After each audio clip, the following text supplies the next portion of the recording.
Welcome to Calon, the place where you find the ideal you. Learn about philosophy, psychology, leadership, and personal development in one place. If you have not subscribed yet, you will miss out. So, let's begin. Our society is sick. We live in a harmful and blind search for efficiency, judging it as the best way to go, both individually and professionally. We are, as the Queen of Hearts mentioned in Alice in Wonderland, running non-stop just to stay in the same place. People are busier than ever before, but global productivity keeps falling. What explains it?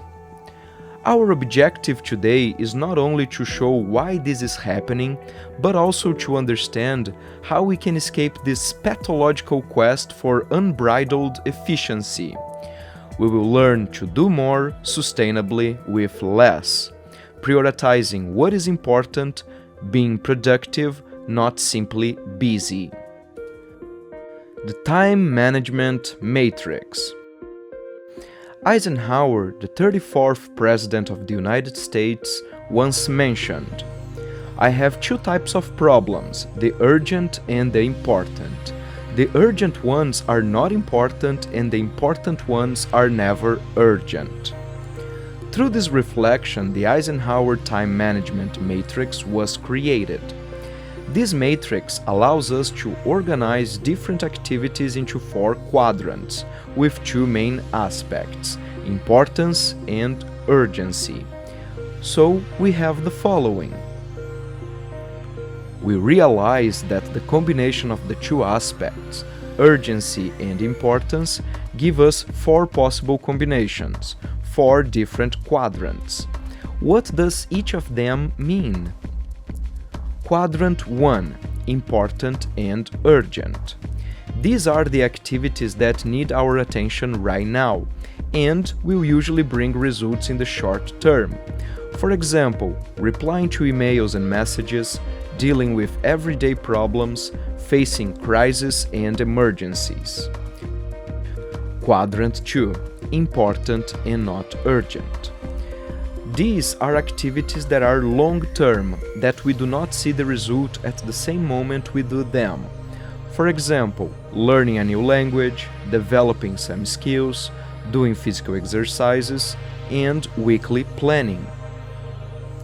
Quadrant 3, urgent and not important. Activities that take up our time, but which, in the end, are not so relevant. For example, responding to social media, seeing how many likes on our posts, spending time on your cell phone, fueling your dopamine addiction. Quadrant 4, not urgent and not important. Activities that are usually related to more passive leisure. For example, binge-watching series, watching movies, playing games for long stretches of hours. The efficiency crisis that we are currently experiencing is mainly because we are spending too much time in the quadrant 1. When we are always in a state of stress and crisis, clearly anxiety, despair, fatigue and burnout will be logical consequences. The famous saying, "to kill a lion every day," is the embodiment of quadrant 1. However, when we are being reactive, we cannot be proactive. Quadrant 1 wears us out physically, emotionally, and mentally. So, after spending a lot of time in this quadrant, we don't have enough energy for what really matters and isn't urgent. As a result, we begin to neglect our larger goals, dreams, and health. That way, as soon as the free time comes along, most people go straight to quadrant 3 or 4. Both being not important, simply not to think, thereby looking for relief from the intensity of life. Living in the quadrant 1 is unsustainable. It's living under stress. It's like driving a car with your foot on the accelerator and on the brake at the same time. It's living life reactively, being busy but not being productive. So, we can ask ourselves, how can we spend less time in quadrant 1 and more in quadrant 2, being more productive and living more sustainably? Living in the quadrant 2. The people we admire the most successful companies, the leaders with the greatest impact in the world, live in the quadrant 2 most of their time. When Steve Jobs introduced the iPhone and changed the world of technology, he was proactive. When Gandhi faced the British Empire, he was proactive. When Madame Curie carried out pioneering research into radioactivity, she was proactive. Living in the quadrant 2 is living sustainably. It is about living without getting lost in the everyday hustle. It's being able to escape the dense forest of routine in which we can't see 10 meters ahead, climb to the top of a hill and see 2 kilometers away, planning before acting. It is, finally, to combine the passage of time with the manifestation of our vision of life.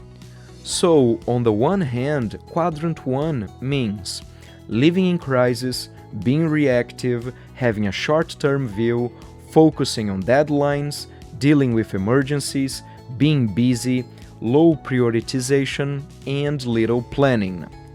Quadrant 2, on the other hand, means living in creation, being proactive, having a long-term view, focusing on what's important, dealing with plans, being productive, high prioritization, and attention in planning. Now that we have seen the importance of living in the quadrant 2, we can begin to ask ourselves what activities lead us to it. For individuals, weekly planning, building healthy relationships, the consistent practice of physical exercises, preventive practices, study, personal development, and search for new opportunities. On the other hand, for companies, it means strategic growth planning, risk management and mitigation, construction of the company's culture, delineation and clarity in the vision, mission, and purpose of the business. Basically, in the business aspect, it's thinking about why the company exists beyond the financial aspect and creating tomorrow, today. So, as long as we are focusing on the long term and living proactively, we are inhabiting the quadrant 2. A simple tip is to ask yourself, am I making this decision proactively or reactively? In our reflection, we have identified how we can escape the relentless and unproductive quest for efficiency that is making us all sicker and more anxious, and how we can be more effective. To be effective is to do more sustainably with less, leading a productive life, not just a busy one. Investing our time in what matters, not just in the crisis that everyday life brings us. To achieve this, we must simply seek to spend as much time as possible in the quadrant 2, being proactive, not reactionary, being visionaries, not narrow-minded, living for our dreams and goals, not to kill a lion every day. It's living more in productivity and creation and less in business and stress. Thank you for sticking to the end. For more inspiration, reflection, and techniques, make sure to subscribe to our channel. If you have enjoyed this video and you want us to keep producing more, make sure to give us a thumbs up, share with people who you want to see inspired, and leave a comment below. See you on our next video.